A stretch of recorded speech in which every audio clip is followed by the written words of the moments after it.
Hello po, magandang hapon po. Nandito naman po ako si Business Organist. Sa pagkakataon nito is mag-unbox po ako nung binili ko na 4-layer plastic wrap.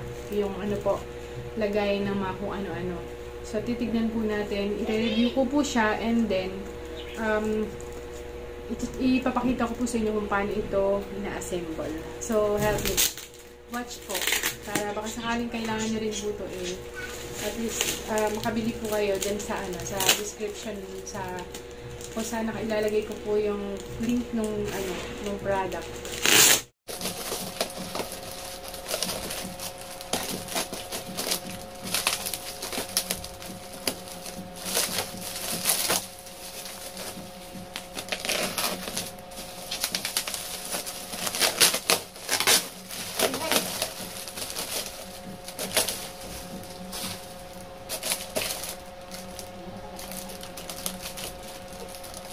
Parang may mali. Parang dapat dalawa to.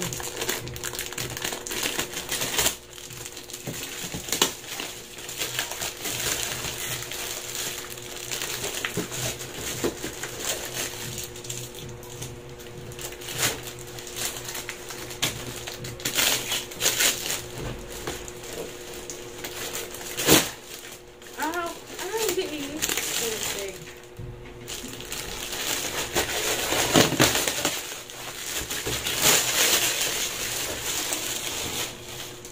So, ganito lang pala siya, guys. So, ang pagkakamali ko, hindi ako nag-check ng measurement. Wala kasi akong ruler. So, yun, maliit siya compared sa ina-expect ko. Na-expect ko ganito eh. Pero, bili na lang ako ulit.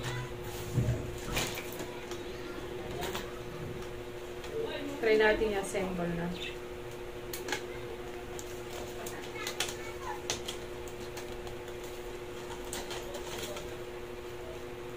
So, parang paglalagay ko sana ito ng mushroom. Parang dalawang piraso lang malalagay ko dito. Ewan ko, bala na.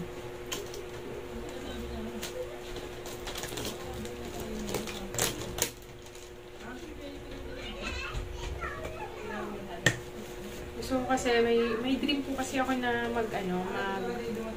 magpatubo, mag-alaga ng mushroom. Kaya lang, ito kasi sa lugar namin, wala naman akong pwesto kasi maliit lang yung bahay namin. Pero dahil kahit na ganun man, try ko pa rin mag-alaga ng mushroom kasi kahit pang consumption lang muna, okay na. Tsaka na yung pang kapag ka medyo na meron na akong lugar na malaki-laki, maglalagay po ako ng tawag dito, mangungupahan ko ng isang lugar para sa katuparan ko po yung mushroom production ko. Pero pansamantala, konti lang muna, pang consumption, pang ulam-ulam lang muna yung na-order ko. Nag-order ako ng 30 pieces fruiting bag. So, yun na. Ito yun.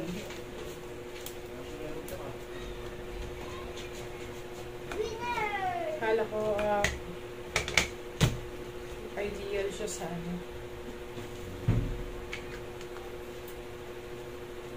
Ayan.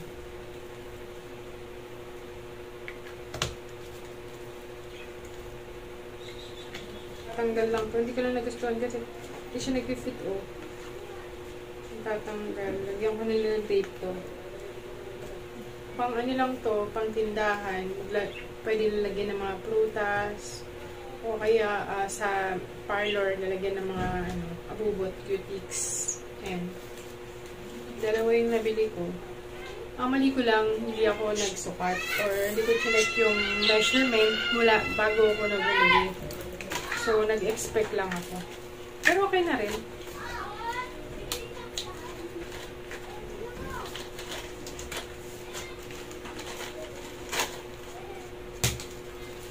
So, dapat pala, bago ako, meron ako ditong ruler. Wala ako sa ruler ko eh. Ay. So, guys, Ang tawag po pala sa kanya is utility rack. So, ilalagay ko dito yung mga mushroom na nabili ko po. So, try muna natin kung ilang klase. So, again, so, hanggang dalawang nga lang talaga. Yan. Tingnan natin kung pwede ko malagyan sa gitna. Hindi nga. So, 6 lang. 2, 4, 6, 8. Wala lang ang kaya.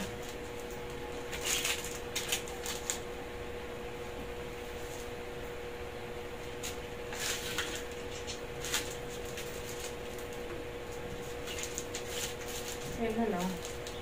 Tapos sa baba. So, yan.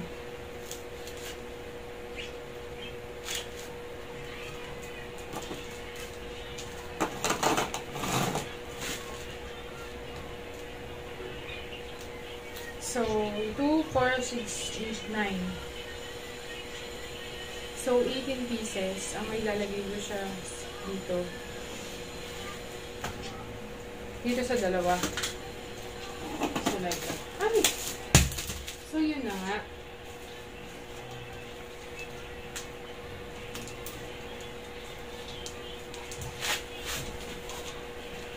Kalas-kalas.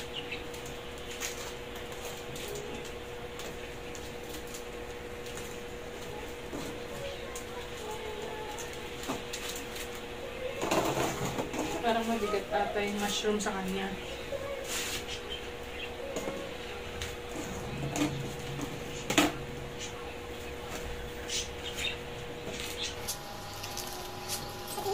Wala pang bunga, guys. Kung nakikira, laban ko na lang naman. Hindi pang lagayan.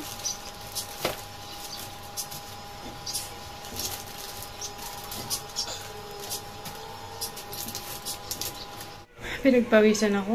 Grabe. Ito nga pala yung mushroom na in-order ko po online. Yan. Try po ako magpatubo. Ayun. Kung gusto nyo rin pong bumili, i-click nyo lang po yung link sa baba. Ayan. Yung ibang mga mushroom po may mga tubo na. May mga tubo na. Mayaman po to sa antioxidant, selenium. Ayan. Good for din po. Production. Hanapan ko pa to ng bahay niya sa taas.